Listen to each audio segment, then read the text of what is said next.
Hello everyone, मैं अंकित कुमार। आपका स्वागत है अपने चैनल अपना उड़ान पर। अब होगी सबके सपनों में जान, क्योंकि आ गया आपका अपना उड़ान। बच्चों, आज हम क्लास 12th के फिजिक्स का फर्स्ट लेसन को स्टार्ट करेंगे। देखो, पूरा वीडियो सीरीज वाइज लाइन से पूरा बनाया जाएगा, साथ में न्यूमेरिकल भी रहेगा। ठीक है बच्चों, आवश्यकता जहां पड़ेगा न्यूमेरिकल का, मैं वहां पर न्यूमेरिकल करा दूंगा। और जो हमारा उम्मीद रहेगा कि हम जितना भी थ्योरी पहले पढ़ा है, पहले थ्योरी को क्लियर करें। फिर जैसे कि आज पूरा पार्ट खत्म होता है, पहला पार्ट, तो उसके अगले वाले वीडियो में हम न्यूमेरिकल कवर कराएंगे। ठीक है, और बीच बीच में आपको न्यूमेरिकल कराते रहेंगे। तो बच्चों, आज हम क्लास 12th के कक्षा 12वीं का पहला पार्ट, जिसका नाम है स्थिर वैद्युतिकी, इसको अध्ययन करेंगे। ठीक है, पार्ट का नाम है इलेक्ट्रोस्टैटिक्स। देखो, पहले हम पार्ट का मतलब समझेंगे, फिर धीरे धीरे अपना सीक्वेंस से इस पार्ट को आगे बढ़ाएंगे। देखो बच्चों, सबसे पहले इलेक्ट्रोस्टैटिक्स, इस शब्द को हम लोग ध्यान देते हैं, इसका मतलब क्या होता है। इलेक्ट्रो, फिर क्या है स्टैटिक्स, इलेक्ट्रोस्टैटिक्स, इसे कहते हैं स्थिर वैद्युतिकी, स्थिर वैद्युतिकी। तो यहां पर देखो बच्चों, इलेक्ट्रो और स्टैटिक्स जो रिलेशन है दो शब्द से, इलेक्ट्रो प्लस स्टैटिक्स से मिलकर बना है। जहां पर इलेक्ट्रो का अर्थ होता है चार्ज, क्या होता है, चार्ज। स्टैटिक्स का मतलब होता है रेस्ट, क्या होता है, रेस्ट। इसका मतलब आवेश रुका हुआ, आवेश रुका हुआ, आवेश क्या है, रुका हुआ है, आवेश रुका हुआ है।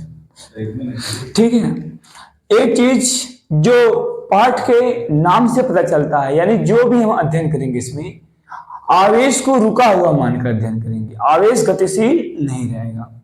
तो सबसे पहले बच्चों बात, ये जो शब्द का मतलब है, इलेक्ट्रो मतलब चार्ज, स्टैटिक्स का मतलब रेस्ट।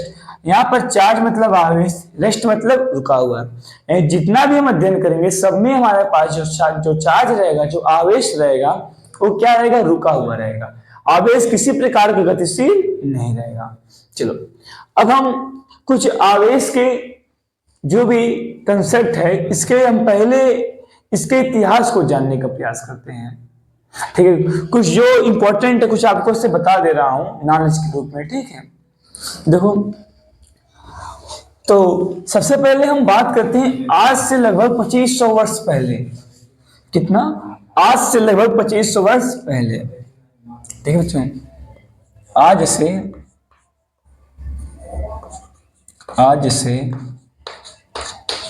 2500 वर्ष पहले, देखो बच्चों, एक वैज्ञानिक थे आज से 2500 वर्ष पहले, जिनका नाम था थेल्स। क्या नाम था बच्चों, थेल्स नाम था। ठीक है बच्चों, तो देखो, जो वैज्ञानिक थेल्स थे, इन्होंने क्या बताया था, थेल्स ये बताए कि अंबर क्या था, एक पदार्थ था। अंबर क्या था, एक पदार्थ। जो अंबर था बच्चों, यदि अंबर को क्या करते हैं, किसी कपड़े से रगड़ते हैं, क्या करते हैं, रेशम के कपड़े से रगड़ते हैं, तो अंबर को रगड़ने से क्या होता है बच्चों, रगड़ करके, मान लो अंबर है, ठीक है, मान लो इसको जब उन्होंने ऐसे रगड़ करके देखा कि छोटे छोटे वस्तुओं को अपने ओर आकर्षित कर रहा है। क्या कर रहा है, छोटे छोटे वस्तुओं को अपने ओर आकर्षित कर रहा है। तो बच्चों, फिर एक कब की बात है, आज से 2500 वर्ष पहले कौन है देख रहे थे, वैज्ञानिक थेल्स देख रहे थे। फिर क्या हुआ बच्चों, लगभग 1600 ईस्वी में, 1600 ईस्वी में एक वैज्ञानिक है डॉक्टर गिलबर्ट। कौन है, डॉक्टर गिलबर्ट। देखो बच्चों, एक वैज्ञानिक थे जिनका नाम क्या था, डॉक्टर गिलबर्ट है।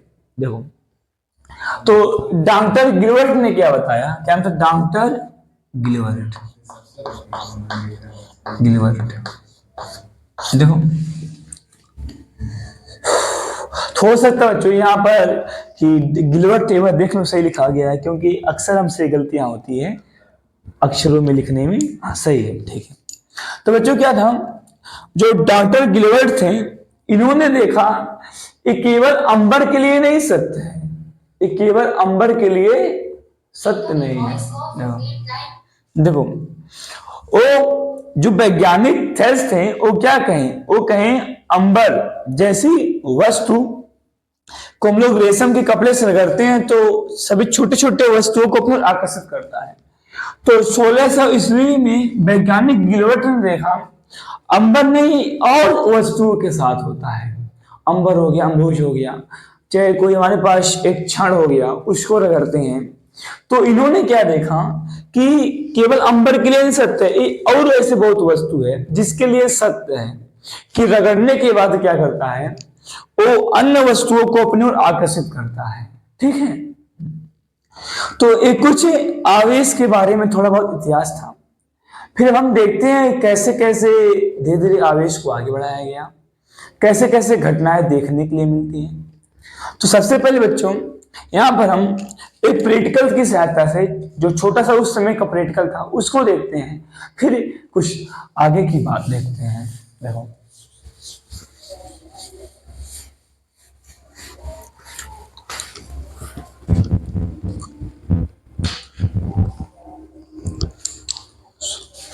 देखो क्या था बच्चों, सबसे पहले हमारे पास दो छड़ें थी। क्या थी? दो छड़ें। देखो ध्यान से देखना, हमारे पास मान लो एक क्षण है, कोई भी एक क्षण है साधारण कांच का क्षण। एक किसका है? कांच का क्षण। कांच के क्षण को मैंने रेशम से रगड़ा, रेशम से रगड़ा। जो कितना स्टेप है, मैं हर एक स्टेप लिख दे रहा हूं। स्टेप नंबर 1, स्टेप नंबर 1, कांच के क्षण को रेशम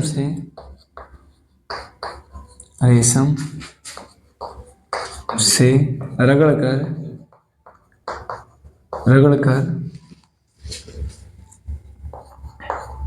एक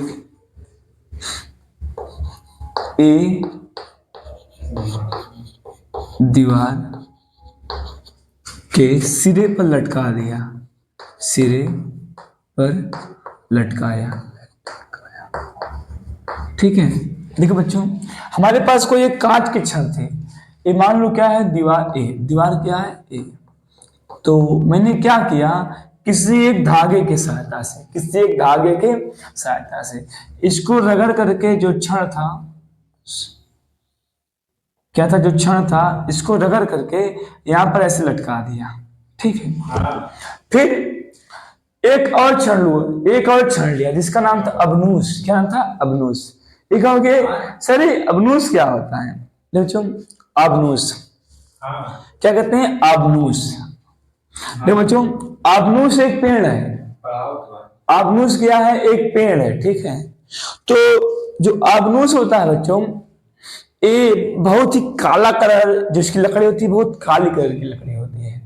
तो यहां से, और इससे हम लोग, इसकी लकड़ी बहुत चिकनी भी होती है। तो आबनूस की छड़ को देखो, सबसे पहले एक क्षण लिया कांच का, फिर स्टेप नंबर 2 में एक आबनूस की क्षण, आबनूस की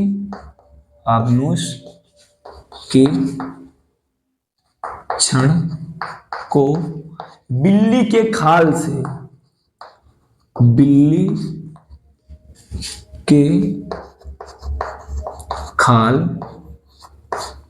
से रगड़कर लटका दिया।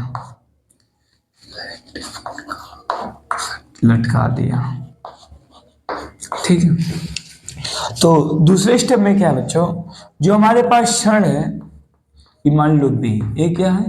बी। यहां से एक बी क्षण है। एक क्षण किसकी है? अबनूस की। किसकी है? अबनूस की। ठीक है, यहां पर मैं नाम लिख दे रहा हूं। ये क्या? आबनूस की। आबनूस की क्षण, आबनूस की क्षण। और ये किसकी है? कांच की क्षण।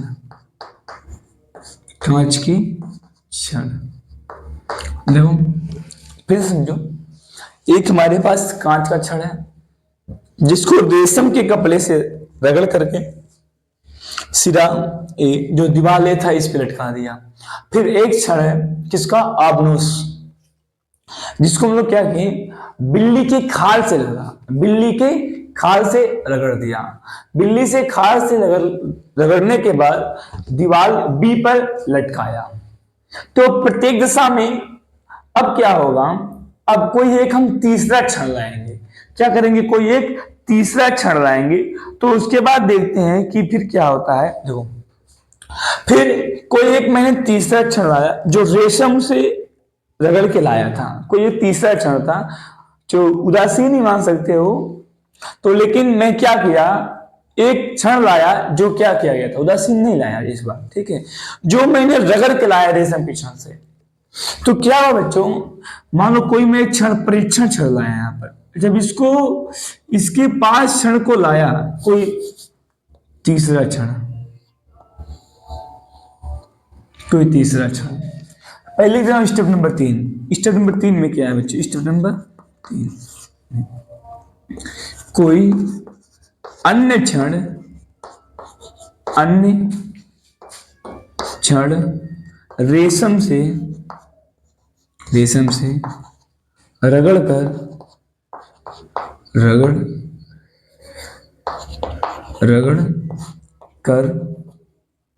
छड़ों के समीप लाने पर, छड़ों के समीप लाने पर, समीप लाने पर, देखो तो क्या हुआ बच्चों, ऐसा देखा गया यहां पर बच्चों, ऐसा देखा गया जो एक क्षण थी ये क्या होने लगी, दूर हटने लगी।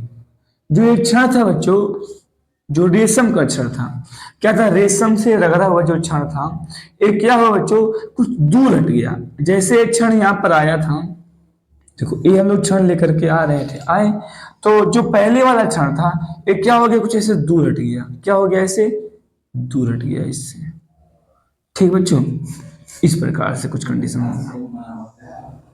ये क्या हो गया, इससे दूर हट गया, ठीक है। और जो क्षण बी था, क्या था, क्षण बी था, देखो जो क्षण क्या था, बी था बच्चों, ये इसकी ओर आकर्षित होने लगा। इसकी ओर क्या होने लगा, आकर्षित होने लगा। मान लो जो एक क्षण था इस प्रकार से होने लगा, ऐसे। मान लो मैंने यहां पर क्षण लेकर के गया ऐसे, ये क्या है, जो एक अन्य प्रेक्षण क्षण, क्या है, अन्य प्रेक्षण क्षण, ठीक है। तो यहां पर क्या हुआ, जो आबनूस का क्षण था इसकी ओर आकर्षित होने लगा, इसकी ओर आकर्षित होने लगा। तो यहां पर एक चीज देखना बच्चों, हर कंडीशन में तो कुछ ऐसा तो है इसमें जो इसको दूर हटा रहा है कि वो पास ला रहा है, कुछ है ना। तो देखो बच्चों क्या हुआ, सबसे पहले एक मैं पूरा स्टेप को बता रहा हूं, कांच के क्षण को रगड़ा, इस पे टांग दिया, फिर आबनूस की क्षण को बिल्ली के खाल से रगड़ा, इस पे टांग दिया, फिर कोई एक अन्य क्षण रेशम से रगड़ के लाया। तो यहां से बच्चों देखा गया कि इस क्षण के पास, जब कांच के क्षण के पास लाया गया तो ये दूर जा रही है। कहां जा रही है, दूर जा रही है। और जब इसी क्षण को आबनूस के क्षण के पास लाया गया तो ये पास आ रही है। तो बच्चों अभी आप लोग सोच रहे हो सर आप क्यों बता नहीं रहे हो कि डायरेक्टली कि सेम आप इस प्रतिकर्षण कर दिए, अलग अलग आकर्षण कर दिए। रुको बच्चों, कुछ रीजन है, देखो तो यहाँ पर कुछ तो ऐसा है, कुछ आपको समझो, इसमें कोई एक ऐसा है जो इसको प्रतिकर्षित कर रहा, आकर्षित कर रहा है। हाँ बच्चों है, वही कौन है, आवेश है। वो कौन है, आवेश है।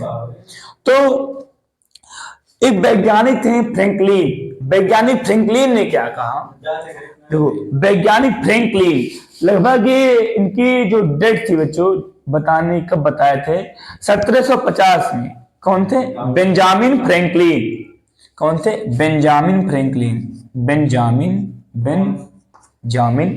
थोड़ा बच्चों नाम लिखने में समस्या हमको होती है, ठीक है, एक बार मैं नाम देख लूं क्या ही था, ऐसा ही है, Benjamin Franklin, Benjamin Franklin, Franklin, Franklin. कब? 1750 में। कब बताए थे? 1750 में। तो बच्चों जो वैज्ञानिक फ्रैंकलिन थे 1750 में, बिना किसी तर्क के उन्होंने बता दिया, बिना किसी तर्क ने बता दिया कि जब आबनूस के क्षण को, जब आबनूस के क्षण को बिल्ली के खाल से रगड़ा जाता है तो इस पे एक आवेश आता है जिसको हम लोग कहते हैं माइनस आवेश। क्या आता है? माइनस आवेश। तो यहां पर आप ये नहीं कह सकते हो कि इस पे माइनस क्यों आता है, इस पे प्लस क्यों आता है। तो एक कौन थे? वैज्ञानिक फ्रैंकलिन ने ऐसा बता दिया कि जो आबनूस का क्षण था इसको रगड़ने पे क्या आता था? इस पे माइनस। और जो कांच का क्षण था इस पे क्या आता था? प्लस आता था। तो एक प्रकार से ए भी रेशम का क्षण, ए भी क्या था? पॉजिटिव ही था। रगड़ने पे इस पे क्या हो गया था? पॉजिटिव हो गया था। इसलिए क्या कर दिया? इसको प्रतिकर्षण कर दिया। देखो प्लस प्लस क्या कर दिया? प्रतिकर्षण कर दिया। प्लस प्लस क्या कर दिया? प्रतिकर्षण कर दिया। और यहाँ पर इसके पास क्या था? पहले प्लस और क्या था? माइनस। और यहाँ पर क्या हो गया? आकर्षण हो गया। तो एक चीज हम लोग इस प्रयोग से सीखें कि पहले नंबर प्लस प्लस प्रतिकर्षण करता है और प्लस माइनस क्या करता है? आकर्षण करता है। और इससे मैं देखा कि जो इतिहास था हम लोग का वो कैसे साइंस में धीरे धीरे डेवलप हो रहा था यहाँ पर। ठीक है। तो कोई कुछ प्रयोग था जो 2-3 वैज्ञानिकों का पूरा सहयोग था। सबसे पहले वैज्ञानिक थेल्स ने देखा था, आवेश के बारे में बताया था कि जो अंबर जैसी वस्तु होती है उसे रगड़ने पे छोटे छोटे वस्तुओं को आकर्षित करते हैं। तो उसके बाद क्या थे? वैज्ञानिक गिलबर्ट ने बताया अंबर में बहुत ऐसे, अंबर के अलावा कई अन्य ऐसे वस्तु हैं जो भी इसे किसी वस्तु को आकर्षित अथवा प्रतिकर्षित करने का गुण रखते हैं। तो कुछ एक विशेष प्रयोग के सिस्टम से मैं समझा कि कब कैसे आकर्षण, कब कैसे क्या होता है? प्रतिकर्षण होता है। अब हम बात करने वाले हैं आवेश के बारे में। तो एक प्रकार से थोड़ा पहले का प्रयोग था। अब आवेश के बारे में हम बात करते हैं कि आवेश होता क्या है। ठीक है। तो इसको मैं इरेज कर रहा हूं। एक प्रकार का आपका प्रयोग था। एक क्या था? एक प्रकार का प्रयोग था। ठीक है।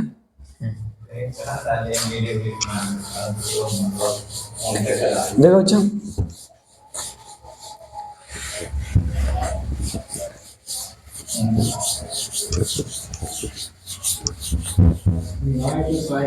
देखो अब क्या होता है बच्चों, अब हम देखते हैं आवेश क्या होता है। आवेश के बारे में हेडिंग लगा लीजिए आप लोग, आवेश। आवेश, आवेश क्या होता है बच्चों? तो आवेश किसी वस्तु का वह मूलभूत गुणधर्म है। आवेश क्या है? आवेश किसी वस्तु का वह मूलभूत गुणधर्म है जो क्या करता है बच्चों? किसी अन्य आवेश पर वैद्युत बल लगाता है। चाहे आप बोल सकते हो, दूसरी परिभाषा इसका, आवेश,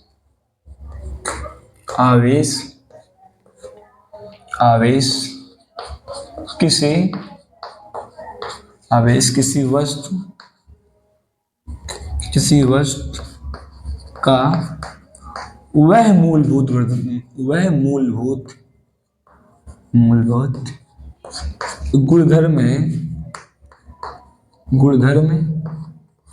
है जो वैद्युत तथा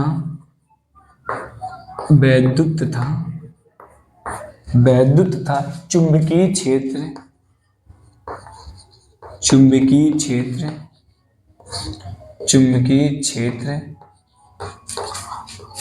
उत्पन्न करता है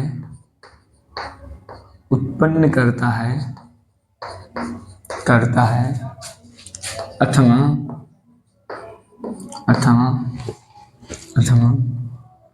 इस प्रभाव का अनुभव कराता है। इस प्रभाव का अनुभव कराता है।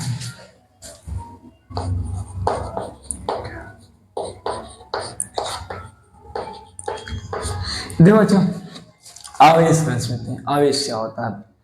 देखो बच्चों, जैसे किसी वस्तु का द्रव्यमान है, जैसे कि हम लोग यहाँ पर पृथ्वी पर रह रहा हूं तो हम लोग का द्रव्यमान है, तो द्रव्यमान के कारण हम लोग अनुभव कर पा रहे हैं गुरुत्वाकर्षण बल का। किसका? गुरुत्वाकर्षण बल का। तो यदि द्रव्यमान ना होता, जैसे कि द्रव्यमान के कारण हम लोग क्या अनुभव कर पा रहा हूं? गुरुत्वाकर्षण बल का अनुभव कर पा रहा हूं। सेम बच्चों, यदि किसी वस्तु में आवेश हो, क्या हो? आवेश है, तो वो का अनुभव कराएगा, तो उत्पन्न करेगा विद्युत क्षेत्र अथवा चुंबकीय क्षेत्र, चाहे उस प्रभाव को अनुभव कराएगा। ठीक है, तो आवेश क्या होता है?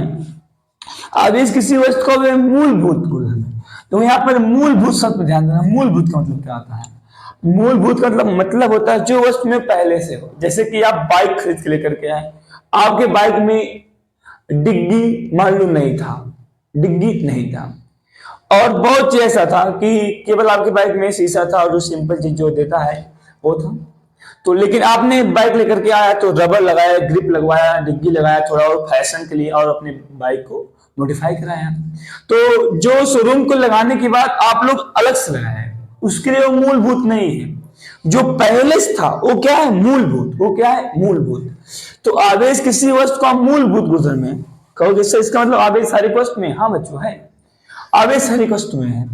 आवेश किसी वस्तु का मूलभूत गुणधर्म है जो वैद्युत तथा चुंबकीय क्षेत्र उत्पन्न करता है अथवा उस प्रभाव का अनुभव करता है या कराता है। तो बच्चों, जैसे कि हमारे पास दो वस्तु है, दो वस्तु को रगड़ने के बाद क्या होता है? इलेक्ट्रॉन कभी एक वस्तु से दूसरे वस्तु में आता है। चाहे मान लो एक वस्तु ए है, एक वस्तु बी है, रगड़ा, ए से इलेक्ट्रॉन बी में गया, चाहे बी से ए में गया, तो इस इलेक्ट्रॉन के स्थानांतरण से जो उत्पन्न होता है आवेश, क्या उत्पन्न होता है? आवेश।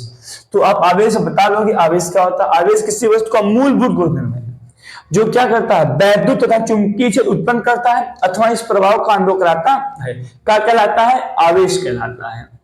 तो जो आवेश के बारे में और कुछ हम देखें। देखो आवेश, देखो आज जैसे आपको आवेश के बारे में पूरा पढ़ना। आवेश, देखो आवेश क्या है?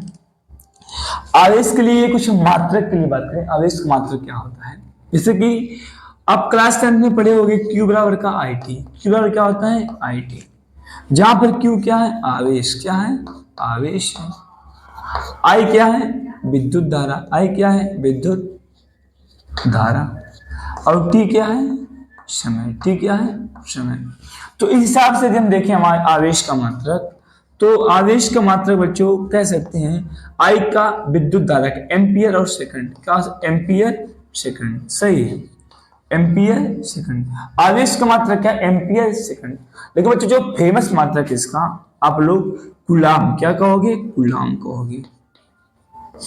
आवेश का क्या मात्रक होता है? कूलाम। क्या होता है? कूलाम होता है। एक ऐसा मात्रक है एसआई मात्रक। क्या बच्चों? एसआई मात्रक। यदि हम बात करें सीजीएस मात्रक, क्या बात करें? सीजीएस मात्रक, सीजीएस मात्रक। तो सीजीएस मात्रक क्या होता है बच्चों? आवेश का सीजीएस मात्रक जो होता है वो होता है स्टेट कूलाम। क्या होता है? State coulomb, state coulomb. तो इस स्टेट कूलाम को हम लोग ESU कहते हैं। ESU, ESU, electrostatics unit, electrostatics unit. तो क्या होता है बच्चों? एक स्टेट कूलाम बराबर कितना होता है? एक स्टेट कूलाम बराबर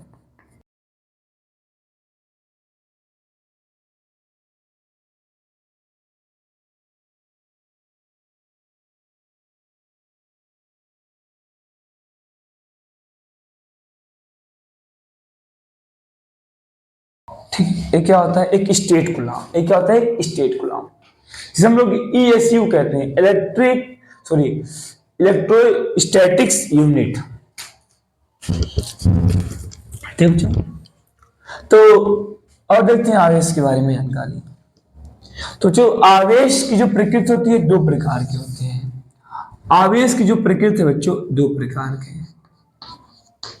आवेश की प्रकृति दो प्रकार के हैं। एक क्या होता है? धनात्मक। क्या होता है? धनात्मक। और क्या होता है उसका? ऋणात्मक। ऋणात्मक यानी कि पॉजिटिव, और क्या होता है? निगेटिव। आवेश दो प्रकार के को, धनात्मक आवेश और ऋणात्मक आवेश। ठीक है, और देखो बच्चों, यदि हमारे पास प्लस आवेश है, प्लस आवेश, तो सेम सेम आवेश से एक दूसरे को क्या करेंगे, प्रतिकर्षण करेंगे। क्या करेंगे, प्रतिकर्षण करेंगे। यदि हमारे पास एक प्लस एक माइनस है तो ये क्या करेगा, आकर्षण करेगा। क्या करेगा, आकर्षण करेगा, आकर्षण करेगा, आकर्षण। समान आवेश इसे कहते हैं सजाती, इसे क्या कहते हैं, सजाती आवेश। सजाती क्या करते हैं बच्चों, प्रतिकर्षण करते हैं, और विजाती अलग अलग क्या करते हैं, आकर्षण करते हैं। तो ये आवेश के बारे में सभी जानकारी है। आवेश दो प्रकार के, कौन कौन, धनात्मक आवेश और ऋणात्मक आवेश। तो धनात्मक और ऋणात्मक कैसे उत्पन्न होते हैं, तो ध्यान से देखना। यदि मान लो हमारे पास क्या है, कोई एक वस्तु ए है और कोई एक वस्तु है बी, क्या है, बी है।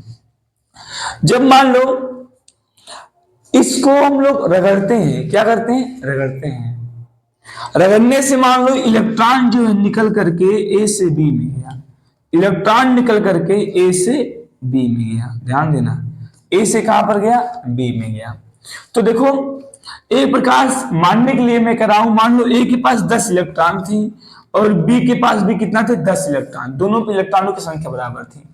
जब ए से बी पर गया, ध्यान देना, ए से इलेक्ट्रॉन बी पर चला गया तो यहां पर क्या हो गई, इलेक्ट्रॉन की कमी हो गई, इलेक्ट्रॉन की कमी हो गई। और यहां पर क्या हो गई, इलेक्ट्रॉन की अधिकता हो गई। तो एक चीज ध्यान देना बच्चों, जहां से इलेक्ट्रॉन की कमी होती है वहां पर आता है पॉजिटिव। क्या आता है, पॉजिटिव।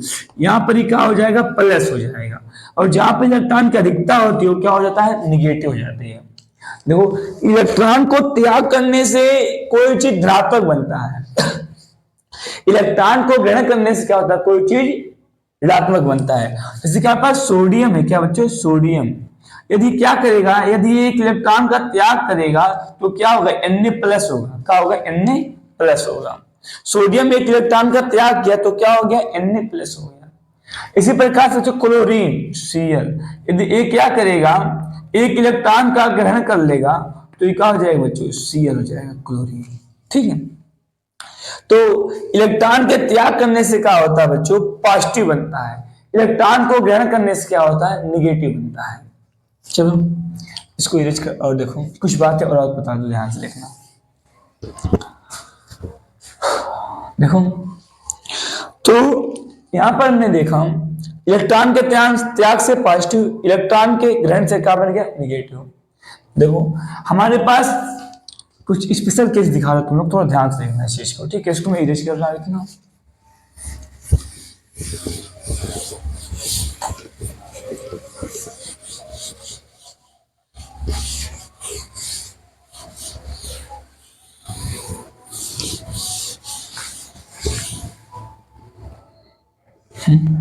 देखो बच्चों, फिर अलग स्टेटमेंट क्या होता है, जो इलेक्ट्रॉन है बच्चों, इलेक्ट्रॉन का जो आवेश है, यदि हमारे पास मान लो एक वस्तु ए है, एक वस्तु बी है, एक वस्तु सी है, ए बी सी, दो वस्तु हैं ए बी सी। जो बच्चों बी है ये उदासीन है, क्या है, उदासीन, उदासीन। और सी क्या है, मान लो धनात्मक है, ये क्या है, धनात्मक है, ये क्या है, धनात्मक है। और जो ए है ये क्या है, ऋणात्मक है, ये क्या है, ऋणात्मक है।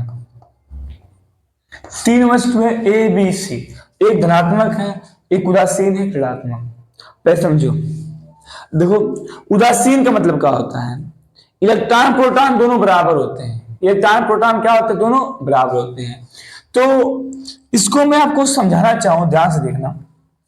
मान लो आपके पास कोई एक गोला, एक क्या है, कोई एक गोला जिसमें 10 इलेक्ट्रॉन है और 10 क्या है, प्रोटॉन है, 10 क्या है, प्रोटॉन है। तो जब इलेक्ट्रॉन प्रोटॉन बराबर होंगे तो यहां पर क्या होगा बच्चों, यहां पर उदासीन होगा। क्या होगा, उदासीन। यदि यहां से एक इलेक्ट्रॉन निकल गया, इलेक्ट्रॉन क्या हो गया, निकल गया। जब इलेक्ट्रॉन निकल गया तो कहा गया, पॉजिटिव हो गया। कहा हो गया, पॉजिटिव होगा। यदि मान लो कोई और इसमें इलेक्ट्रॉन आ गया तो ये क्या हो गया, निगेटिव हो गया। तो एक चीज देखना बच्चे तुम लोग ध्यान से, यदि एक बार तुम लोग देखो तो सही जो कह रहा हूं, 10 इलेक्ट्रॉन था, एक इलेक्ट्रॉन निकल गया। इलेक्ट्रॉन जब निकला है तो इलेक्ट्रॉन का द्रव्यमान इसमें कम हुआ होगा कि नहीं। जैसे कि एक कमरे में 5 लोग रह रहे थे, 5 लोग थे, तो इनका मान लो वेट कितना था, 100 केजी, क्या कहते हैं, मान लो कितना था, 200 केजी, कितना था, 200 केजी। यदि इसमें से क्या हुआ, कोई एक बंदा निकल गया, तो जो एक व्यक्ति निकला उसका वेट घट गया होगा कि नहीं, घट गया होगा ना। तो इसी प्रकार बच्चों, जब यहाँ पर 10 प्रोटॉन 10 इलेक्ट्रॉन थे, एक इलेक्ट्रॉन निकल गया इसमें से, तो इनमें क्या हो गया, इसके वेट में कमी हो गई, इसके वेट में कमी हो गई। अच्छा, तो मैं आपसे पूछूं, इसमें से इलेक्ट्रॉन किसमें निकला है, किसमें गया है, आप बता सकते हो, क्योंकि सर अभी आपने पढ़ाया है कि धनात्मक में क्या होता है, इलेक्ट्रॉन की कमी होती है, इसमें क्या होता है, इलेक्ट्रॉन की कमी होती है। और इसमें क्या होता है बच्चों, और ये भी बताया कि ऋणात्मक में क्या होता है, इलेक्ट्रॉन की अधिकता, क्या होती है, अधिकता होती है, अधिकता। तो मैं आपसे पूछूं, ये बताओ एबीसी में किसका द्रव्यमान सबसे ज्यादा होगा, एबीसी में किसका द्रव्यमान सबसे ज्यादा होगा। तो आप बता सकते हो, कहोगे सर यहाँ पर ए पे इलेक्ट्रॉन आया है, यानी इसका द्रव्यमान जुड़ गया होगा, यानी इसका द्रव्यमान क्या होगा, अधिक होगा। और देखो ये क्या हुआ है, धनात्मक कब होगा, जब इलेक्ट्रॉन निकला है, जब इलेक्ट्रॉन निकल गया तो इसका द्रव्यमान क्या होगा, कम होगा। तो बच्चों सबसे द्रव्यमान किसका होगा, ऋणात्मक, उदाहरण क्या कहते हैं, ऋणात्मक वस्तु का, जो क्या रहेगा, निगेटिव रहेगा। और सबसे कम किसका द्रव्यमान रहेगा, जो क्या रहेगा, धनात्मक रहेगा, जो क्या रहेगा बच्चों, धनात्मक रहेगा। ठीक है, तो कोई आपसे पूछे उदासीन ऋणात्मक धनात्मक में सबसे अधिक द्रव्यमान किसका होता है, तो आप क्या कहोगे, धनात्मक वस्तु का द्रव्यमान सबसे अधिक होता है, ऋणात्मक वस्तु का द्रव्यमान सबसे कम होता है। ठीक है बच्चों, तो इस बात को ध्यान देना तुम लोग, इंपॉर्टेंट चीज था। ठीक है, फिर इलेक्ट्रॉन के बारे में और बात, सॉरी आवेश के बारे में बच्चों कुछ और बातें करते हैं, क्योंकि इसमें आवेश के बारे में आपको बहुत अच्छे तरीके से समझाना है। ठीक है, क्योंकि आवेश इसमें मेन पॉइंट है।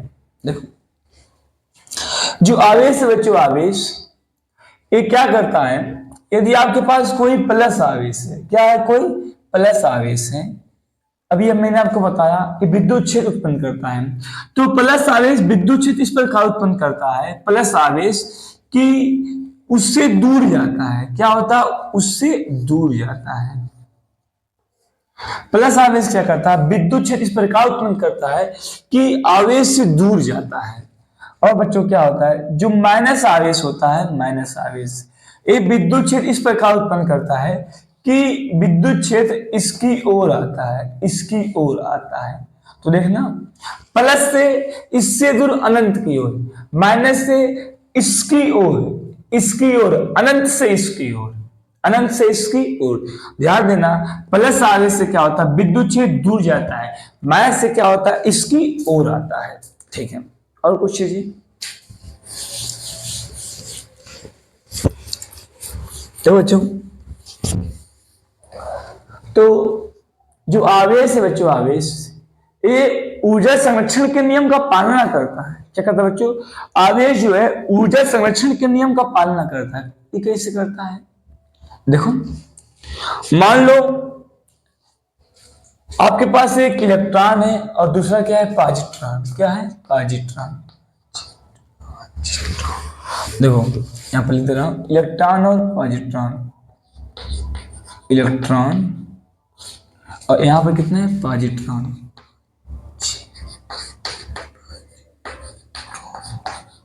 इलेक्ट्रॉन और पॉजिट्रॉन, देखो इलेक्ट्रॉन और पॉजिट्रॉन ध्यान से देखना, क्योंकि सर पॉजिट्रॉन क्या होता है, जैसे बच्चों इलेक्ट्रॉन आपका होता है, सेम इसका उल्टा होता है, सेम इसका उल्टा समझ सकते हो। यदि प्लस, यदि इलेक्ट्रॉन माइनस है तो क्या होता है, प्लस होता है। ध्यान देना, तो जब एक इलेक्ट्रॉन के पास बच्चों कुछ, जो भी इसके पास कितना होता है, 1 माइनस का 1.6 इंटू 10⁻⁻19 कूलम आवेश होता है, और इसके पास आवेश कितना होता है, सेम ही होता है, लेकिन क्या होगा, प्लस में होगा। क्या होगा, प्लस में, 1.6 इंटू 10⁻19 कूलम क्या होगा, पॉजिटिव में होगा। जब इलेक्ट्रॉन और एक पॉजिट्रॉन मिलते हैं तो इन दोनों का कुछ एक क्या होता है, ऊर्जा, किसके रूप में, आवेश के रूप में होता है। जब ये आपस में मिलते हैं, मिलने के बाद एक गामा किरण बना देते हैं। क्या बनाते हैं, गामा किरण। क्या बनाते हैं, गामा किरण। गामा किरण किसके रूप में निकलता, ऊर्जा के रूप में। किसके रूप में, ऊर्जा के रूप में निकल जाता है गामा किरण बन करके। और ये जो गामा किरण निकलते हैं ये उदासीन निकलता है। कैसा निकलता है, उदासीन निकलता है, उदासीन। इसका मतलब बच्चों ये बात एकदम सत्य है, यदि ये प्लस का था, यदि ये माइनस का था, तो प्लस माइनस मिलकर के जीरो होना चाहिए था। और जो गामा किरण निकला ये भी क्या था, उदासीन था। ये भी क्या था, उदासीन था। अर्थात आप कह सकते हो जो आवेश होता है, आवेश ऊर्जा संरक्षण के नियम का पालन करता है, ऊर्जा संरक्षण के नियम का पालन करता है। इसका सबसे बेस्ट ऊर्जा, यहाँ पर आवेश संरक्षण बच्चों को बोलना चाहिए, ऊर्जा संरक्षण में बोल रहा हूं, ठीक है। और देखो वो भी सही है, दोनों की करता है। तो लेकिन जो मैं समझा रहा हूं क्या है, आवेश संरक्षण। क्या, आवेश संरक्षण। तो ये क्या होता है, जो आवेश संरक्षण का नियम का पालन करता है, इस बात को बच्चों तुम लोग ध्यान देना, ठीक है।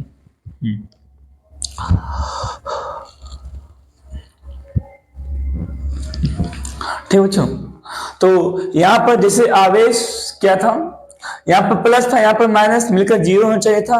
जब यहाँ पर निकला तो ये क्या निकला, एक उदासीन, एक उदासीन निकला। क्या निकला, एक उदासीन कण, जो क्या है, गामा, जो क्या है, गामा कण। तो यहाँ पर आप कह सकते हो आवेश संरक्षित रहा, आवेश संरक्षित रहा। देखो जो आवेश होता है बच्चों, आवेश आप सिंपल जोड़ सकते हो बीजगणित के रूप में। यदि प्लस तो लगा सकते हो प्लस, जैसे कि प्लस का 5 माइनस का 5 बराबर कितना होगा, जीरो होगा। तो सिंपल इसका मैथमेटिकल क्या होता है, मैथ होता है। यदि प्लस वाला आवेश को प्लस में लिखोगे, माइनस वाला माइनस में, फिर जोड़ दोगे जीरो आ जाएगा। तो ये आवेश जो संरक्षण का नियम पालन करता है, क्योंकि माइनस प्लस मिला के क्या हो गया, जीरो हो गया। तो एकदम ही सत्य बात है, एक बेस्ट एग्जांपल है किसका, आवेश संरक्षण का।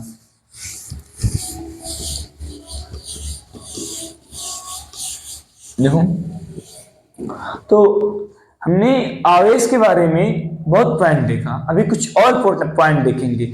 आज के बाद हम आवेश के बारे में ही बात करेंगे, आवेश के लिए सिस्टम, आवेश कैसे कैसे क्या होता है।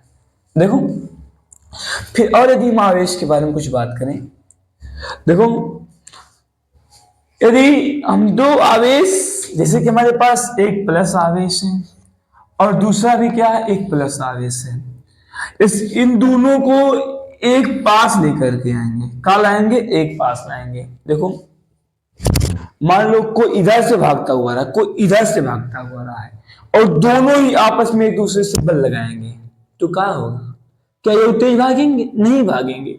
जैसे कि कोई इधर से धक्का दे रहा है, इधर से मैं भी धक्का दे रहा हूं। देखो उधर से दौड़ता हुआ आ रहा है, इधर से दौड़ता हूं, मैं धक्का देना शुरू किया, वो भी धक्का देना शुरू किया, तो अंततः दोनों लोग रुकना चाहेंगे। ऐसा लगे कि अब हम रुक जाएंगे, क्योंकि विपरीत में बल लगा रहे हैं। विपरीत में क्या लगा रहे हैं, बल लगा रहे हैं। तो यहाँ पे बच्चों यदि दो समान आवेश, मान लो यहाँ पर हमारे पास क्या था, प्रोटॉन, क्या था, प्रोटॉन था। जब हम दो प्रोटॉन को आपस में पास लेकर के आया, तो पास लाने पे क्या होता है बच्चों, आपस में पास लाने पे इसकी स्थितिज ऊर्जा बढ़ती है। स्थितिज ऊर्जा क्या होती है, बढ़ जाती है। यानी कि रुकने को क्या हो गया, बढ़ गया, स्थितिज ऊर्जा बढ़ गई है। और क्या हो गया, गतिज ऊर्जा कम हो गई है। गतिज ऊर्जा क्या हो गई है, कम हो गई है। स्थितिज ऊर्जा क्या हो गया, बढ़ता है, बढ़ता है। और गतिज ऊर्जा क्या होता है, घटता है, घटता है। ध्यान देना, ठीक है। तो यदि समान आवेश एक दूसरे के पास आते हैं तो क्या होता है, स्थितिज ऊर्जा बढ़ता है, गतिज ऊर्जा घटता है। लेकिन मान लो एक इलेक्ट्रॉन रहे, दूसरा प्रोटॉन रहे, एक इलेक्ट्रॉन रहे, एक का रहे, प्रोटॉन रहे। यदि अब इसको एक दूसरे को पास लाओगे तो अब क्या होगा बच्चों, अब एक दूसरे को खींचेगा। खींचने का मतलब क्या, कि और तेज भागना चाहेगा, और तेज भागना चाहेगा, अर्थात इसकी गतिज ऊर्जा बढ़ जाएगी। गतिज ऊर्जा क्या हो जाएगा बच्चों, बढ़ जाएगा। गतिज ऊर्जा क्या हो जाएगा, इसमें बढ़ जाएगा। और स्थितिज ऊर्जा क्या हो जाएगा, घट जाएगा। ये क्या हो जाएगा बच्चों, घट ही आएगा। यानी कि रुकने वाला नहीं, भागे, बहुत तेज भागे, क्या होगा, बहुत तेज भागेगा। इस बात को ध्यान देना, जब एक इलेक्ट्रॉन को दूसरे इलेक्ट्रॉन के समीप लाया जाता है तो उस दशा में क्या होता है, स्थितिज ऊर्जा बढ़ जाता है, गतिज ऊर्जा घट जाता है। इसी का अपोजिट, जब एक इलेक्ट्रॉन को एक प्रोटॉन के समीप लाते हैं तो गतिज ऊर्जा बढ़ जाता है और स्थितिज ऊर्जा का होता है, घट जाता है। इसको विशेष रूप से बच्चों ध्यान देना। देखो अब कुछ और बातें देखते हैं आवेश के बारे में।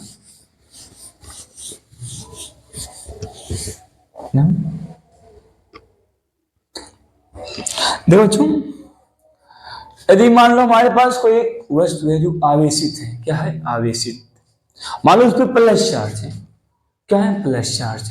देखो एक कोई एक वस्तु है ए जिसपे क्या है, पॉजिटिव चार्ज है, क्या है, पॉजिटिव चार्ज। फिर मैंने क्या किया, कोई एक वस्तु लेकर के आया, एक वस्तु लेकर के आया बी, एक क्या है, बी, ये उदासीन है, एक क्या है, उदासीन है, उदासीन है। तो देखना बच्चों, तुम लोग ध्यान से बताना एकदम अच्छे से। आवेश कैसे, हमने इसको रगड़ रगड़ के क्या उत्पन्न कर दिया, आवेश उत्पन्न कर दिया। क्या उत्पन्न कर दिया, आवेश। ध्यान देना बच्चों, सेम पदार्थ को सेम से देखो, मान लो दो समान पदार्थ हैं, रगड़ने से कभी नहीं आवेश आएगा। दोनों अलग अलग पदार्थ हो, दोनों का हो अलग अलग, तब आवेश आने वाला है, ठीक है। तो मैंने इसको रगड़ करके, कोई पदार्थ था, इस पे क्या ला दिया, आवेश ला दिया। जैसे कि कंघी आप लोग देखे होगी कि कंघी को ऐसे सर में रगड़ो, चाहे पेन को रगड़ो, फिर रगड़ने से इस पे क्या आता है, आवेश आता है, क्या आता है, आवेश। और छोटे छोटे जो कागज होते हैं उसको क्या करता है, आकर्षित करता है। तो ये तो बात सत्य है कि रगड़ने से पेन पे आवेश आ गया, लेकिन कागज पे आवेश कहां से आ गया, कागज पे आवेश ऐसा हुआ नहीं हुआ सर, कागज पे आवेश आया नहीं आया है। तो फिर भी दोनों लोग का किए, आकर्षण किए हैं, का किए, आकर्षण किए हैं। तो इसका मतलब क्या बच्चों, ये एक वस्तु उदासीन हो, क्या हो, उदासीन हो, और दूसरा आवेशित हो, तो इसके बीच क्या लगता है, आकर्षण बल। क्या लगता है, आकर्षण बल। ये क्या करेंगे, एक दूसरे को आकर्षित करेंगे, आकर्षण करेंगे। एक उदासीन और एक क्या करेगा बच्चों, एक आवेशित हो और एक क्या हो, उदासीन हो। तो चाहे ये क्या रहे, इस पे निगेटिव चार्ज ही रहे, इस पे क्या रहे, निगेटिव चार्ज ही रहे। क्या, यदि एक ही आवेशित है और एक क्या है, उदासीन, तो ये क्या करेगा, आकर्षण करेगा। क्या करेगा, आकर्षण करेगा। तो बच्चों मान लो हम दो वस्तु लेकर के आए कहीं से, अन्य वस्तु को जो हमको पता ही नहीं है। मान लो वस्तु लेकर के आए यहाँ पर, एक वस्तु है सी, एक वस्तु है सी और एक वस्तु है डी। तो हमको केवल पता है कि सी पर आवेश है, सी पे आवेश है, ये नहीं पता है कोई भी आवेश, मान लो प्लस माइनस कुछ, मान लो अच्छा प्लस आवेश है, सी पे क्या है, प्लस आवेश है, ठीक है। यदि ये अपने आकर्षण कर लिया तो हम डी के बारे में क्या विचार रखें, क्या डी के पास आवेश होगा कि नहीं होगा, क्योंकि सर अभी आपने बताया कि उदासीन रहेगा तब वो आकर्षण कर लेगा। तो आवेश की हम जांच कैसे करें कि आकर्षण से समझ नहीं आ रहा सर क्या बता रहे हैं। एक बार देखो, उदासीन था फिर भी आकर्षित कर लिया, और कहीं पर क्या रहेगा, माइनस रहेगा तब वो आकर्षण कर लेगा, माइनस रहेगा तब वो क्या कर लेगा, आकर्षण कर लेगा। तो यहां से आपको समझ में नहीं आने वाला है कि आकर्षण कब कर लेगा।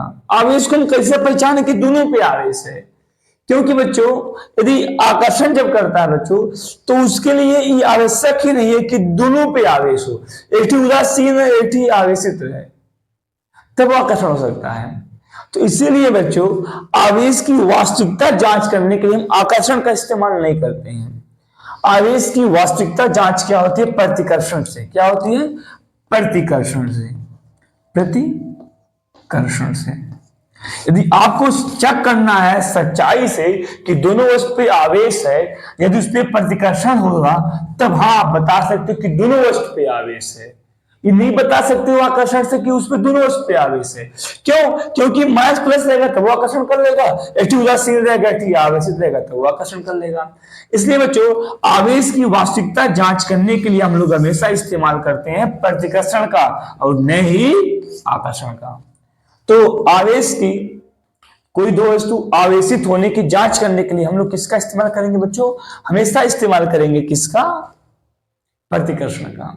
यदि प्रतिकर्षण होगा तो कहा जा सकता है कि पक्का है 100% दोनों वस्तु आवेशित है। ठीक है, क्योंकि कभी भी एक उदासीन और एक आवेशित के बीच प्रतिकर्षण देखने के लिए नहीं मिलता है, केवल आकर्षण देखने के लिए मिलता है।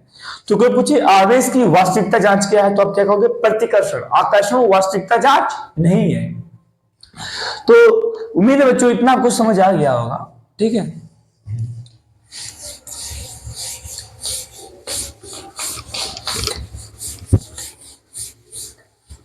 जो भी बच्चों आवेश के बारे में आज केवल हमको पॉइंट बता रहे हैं। क्या बता रहे हैं? पॉइंट बता रहे हैं। ठीक है, तो कुछ आवेश के बच्चों जैसे मात्रक मैंने आपको बताया, कुछ अन्य मात्रक भी होते हैं। क्या होते हैं? अन्य मात्रक होते हैं। जैसे कि हम लोग जाते हैं आवेश के अन्य मात्रक के बारे में बात करें। अन्य मात्रक, आवेश का अन्य मात्रक। किसका? आवेश का। आवेश का अन्य मात्रक। आवेश का अन्य मात्रक। देखो आवेश का अन्य मात्रक बच्चों, जैसे कि हम लोग यूज करते हैं फैरेड। एक फैरेड बराबर था 96,500 गुलाम। 96,500 गुलाम। तो वैसे आपकी जानकारी के बता दो बच्चों, एक फैरेड, एक मोल सुने हो ना? एक मोल, ये एक मोल का आवेश है। एक क्या है? एक मोल का आवेश है। एक फैरेड क्या है? एक मोल का आवेश है।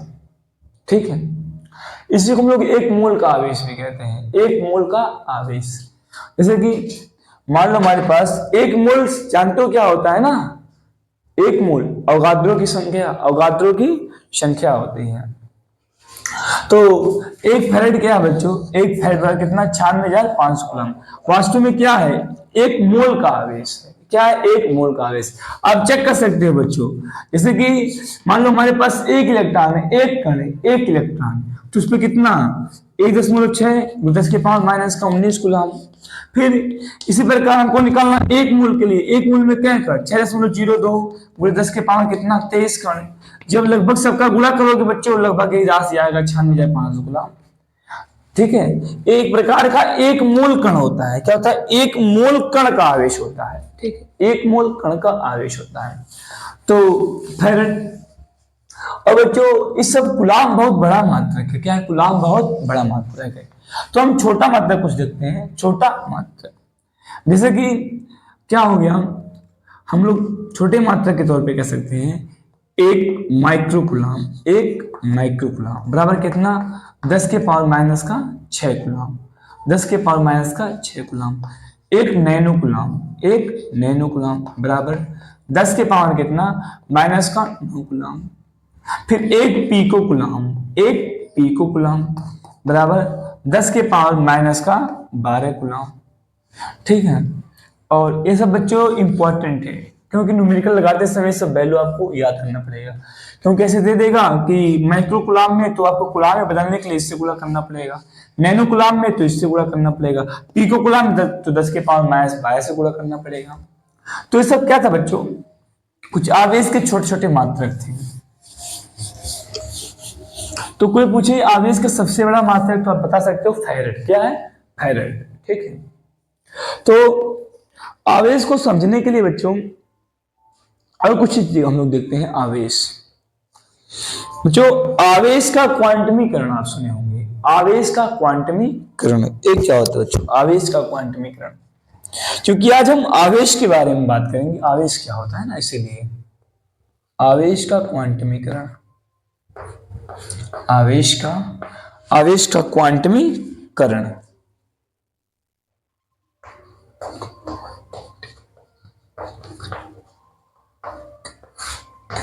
आवेश का क्वांटमीकरण। देखो क्वांटम शब्द का मतलब क्या होता है? क्वांटम, क्वांटम तो फिक्स्ड वैल्यू। क्या होती है? Fixed value. देखो बहुत सिंपल चीज है बच्चों, आवेश का क्वांटम बहुत छोटा कंसेप्ट है, एक बार में समझ जाओगे। समझो कैसे। देखो यदि हमारे पास मान लो यहां पर कोई ऐसे बॉक्स है जो उदासीन है, जो क्या है? उदासीन है। मैं क्या कह रहा हूं, तो पहले इसको मैं समझाता हूं। क्वांटम शब्द का मतलब फिक्स वैल्यू। इसका क्या होता है? फिक्स। जैसे कि फिक्स्ड वैल्यू मतलब क्या होता है? क्वांटम। जैसे कि यदि आपको फोन लेना है तो दुकान पर जाओगे, कहोगे एक फोन दे दो, दो फोन दो, तीन फोन दो। ऐसा नहीं कहोगे डेढ़ फोन दे दो, आधा फोन दे दो, पौना फोन दो, ऐसा कहोगे? नहीं कहोगे। तो इसमें जो आवेश रहेगा बच्चों, चाहे एक कूलम रहे, चाहे दो इलेक्ट्रॉन रहे, चाहे तीन इलेक्ट्रॉन रहे, चाहे चार इलेक्ट्रॉन रहे, कभी भी ऐसा नहीं रहेगा कि आधा इलेक्ट्रॉन हो गया, पौना इलेक्ट्रॉन हो गया, सब इलेक्ट्रॉन हो गया। क्वांटम शब्द का मतलब यही है, फिक्स्ड वैल्यू, एक दो तीन चार पांच ऐसे रहेगा। ये नहीं आधा पौना रहेगा, ये सब नहीं चलने वाला, ये सब नहीं चलने वाला है। तो बच्चों यहां पर हमारे पास कोई एक उदासीन वस्तु है, एक क्या उदासीन वस्तु है। यदि मैं क्या करूं, इस पे एक इलेक्ट्रॉन दे दिया, इसको क्या कर दिया? एक इलेक्ट्रॉन दे दिया। अब मैं आपसे पूछूं, ये बताओ इस पे आवेश कितना आ गया, इस पे आवेश कितना आ गया? तो आप कह दो कि जो इलेक्ट्रॉन का आवेश होता है 1 × 10⁻⁻⁷ 19 कूलम। देखो बच्चों यहाँ पर मैं केवल परिमाण का बात कर रहा हूँ, प्रकृति के यहाँ पर माइनस साइन यूज होता है, ठीक है। तो यहाँ पर बच्चों जब एक इलेक्ट्रॉन इस पे आया तो इस पे आवेश कितना आ गया? 1.6 इतना। जब मान लो 2 इलेक्ट्रॉन आया, एक इलेक्ट्रॉन क्या हो गया? और आ गया। एक इलेक्ट्रॉन क्या हो गया? और आ गया। अब कितना हो गया? 2 इंटू,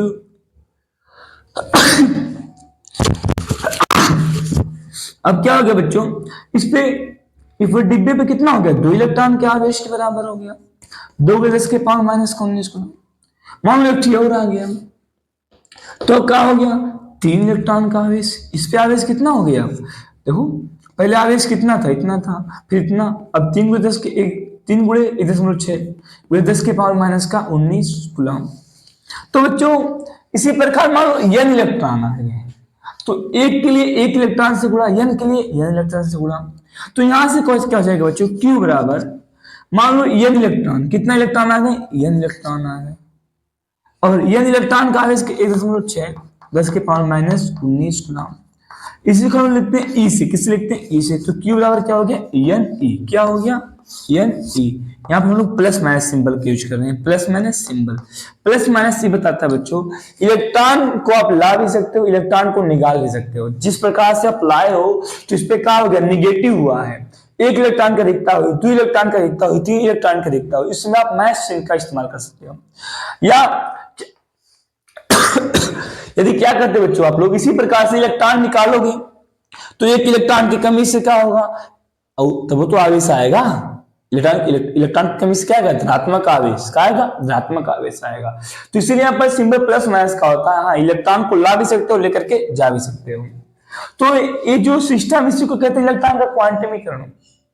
तो यदि परिभाषा में लोग बताएं बच्चों, देखो क्या होता है, किसी वस्तु को दिया गया इलेक्ट्रॉन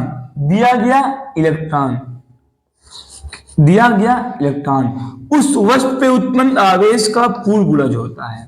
देखो किसी वस्तु को दिया गया इलेक्ट्रॉन उस वस्तु पे उत्पन्न आवेश का पूर्ण गुणज होता है, ठीक है। सॉरी, उल्टा बच्चों, देखो किसी वस्तु पे उत्पन्न आवेश दिए गए इलेक्ट्रॉन की संख्या के पूर्ण गुणज होता है। सॉरी बच्चों, गलत बोल दिया उसमें, ठीक है। किसी वस्तु पे उत्पन्न आवेश दिए गए इलेक्ट्रॉन की संख्या के पूर्ण गुणज के बराबर होता है। इसे हम लोग क्या कहते हैं? आवेश का क्वांटमीकरण कहते हैं। इसको यहाँ पर मैं लिख रहा हूं, ठीक है। तो एक बार इसको लिख रहे हैं बच्चों, ठीक है, ध्यान देना। किसी वस्तु पे उत्पन्न आवेश क्या होता है? किसी वस्तु पे उत्पन्न आवेश, किसी वस्तु पर उत्पन्न आवेश दिए वस्तु को दिए गए, किसी वस्तु पर उत्पन्न आवेश वस्तु को दिए गए इलेक्ट्रॉन की संख्या का पूर्ण गुणज होता है।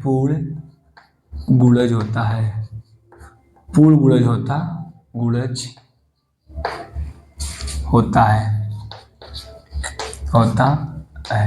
क्या कहलाता है बच्चों? इलेक्ट्रॉन, आवेश का क्वांटमीकरण कहलाता है। Q बराबर प्लस माइनस एन ई, आवेश का क्वांटमीकरण। बस छोटा सा कॉन्सेप्ट, बस क्या इसमें था, कुछ भी नहीं था। ठीक है, तो ऐसे बच्चों आवेश के बारे में आपने बहुत कुछ आज सीखा। तो उस हिसाब से हम देखें तो आवेश से संबंधित जितनी भी छोटी बड़ी बातें थी मैंने आपको बताया। हाँ, ऐसा नहीं हो सकता कि सब कुछ बातें, ये नहीं कहता हूं कि एक बार में सब चीज जान जाओगे, कुछ बातें पाठ को धीरे धीरे पढ़ोगे तब पता चलेगा। ठीक है, तो मैक्सिमम चीजें आवेश के बारे में मैंने आपको बताया। ठीक है बच्चों, तो आज हमने एक प्रकार से केवल आवेश के बारे में बात किया, जिससे कि कुछ और बातें, कुछ बात याद आ गई, उसको भी बता दो सोच रहा हूँ। ठीक है, ध्यान से तो जब आवेश बच्चों आपका रुका रहेगा, आवेश क्या रहेगा? रेस्ट पे रहेगा। ध्यान देना, जैसे कि आवेश क्या है? रुका हुआ। हमारे पास क्या है? क्यू आवेश है। जब ये क्या रहेगा? रुका हुआ रहेगा। क्या रहेगा? रुका हुआ रहेगा। रुका हुआ, रुका हुआ। तो बच्चों ये केवल, ये क्या करेगा? केवल ये क्या करेगा? केवल विद्युत क्षेत्र उत्पन्न करेगा। क्या उत्पन्न करेगा? विद्युत क्षेत्र, विद्युत क्षेत्र उत्पन्न करेगा, और न ही विद्युत धारा उत्पन्न करेगा, न ही विद्युत धारा, केवल क्या उत्पन्न करेगा? विद्युत क्षेत्र। यदि आवेश क्या है? गतिशील है। आवेश क्या है? गतिशील है, गतिशील है, यानी कि किसी नियत वेग से। आवेश क्या है? नियत वेग से गतिशील है, नियत वेग से चल रहा है। ठीक है, चल रहा है। तब बच्चों ये विद्युत धारा भी उत्पन्न करता है। क्या करता है? विद्युत धारा उत्पन्न करता है, विद्युत धारा। एक क्या उत्पन्न करेगा? विद्युत धारा उत्पन्न करेगा। जब आवेश बच्चों चल तो रहा है लेकिन उसका वेग नियत न हो, वेग क्या हो? नियत ना हो, त्वरण हो आवेश में, आवेश त्वरित हो, कभी 10 मीटर पर सेकंड, कभी 20 मीटर पर सेकंड। जब आवेश क्या हो? त्वरित हो। क्या हो? त्वरित हो, त्वरित हो। आवेश क्या हो? त्वरित हो। तब बच्चों ये उत्पन्न करता है इलेक्ट्रोमैग्नेटिक बीम, विद्युत चुंबकीय तरंगे, विद्युत चुंबकीय तरंगे। जब आवेश रुका रहेगा तो केवल विद्युत क्षेत्र उत्पन्न करेगा। जब नियत वेग से चलेगा, विद्युत धारा, विद्युत क्षेत्र। फिर क्या होगा बच्चों? जब त्वरित होगा तो इसके साथ साथ क्या उत्पन्न होगा? विद्युत चुंबकीय तरंगे भी उत्पन्न करेगा। ठीक है, तो बच्चों इसमें से पेपर में 1 नंबर में टिकट बन जाता है कि आवेश कब क्या उत्पन्न करता है। तो बच्चों आज की वीडियो में हमने आवेश के बारे में सीखा। तो इसके बाद हम लोग सीक्वेंस से जो भी इसके बाद टॉपिक आवेशन आएगा उसको देखेंगे। तो आज की वीडियो में बच्चों बस इतना ही, मिलते हैं नेक्स्ट वीडियो में, तब तक लिए bye bye, thanks for watching my video.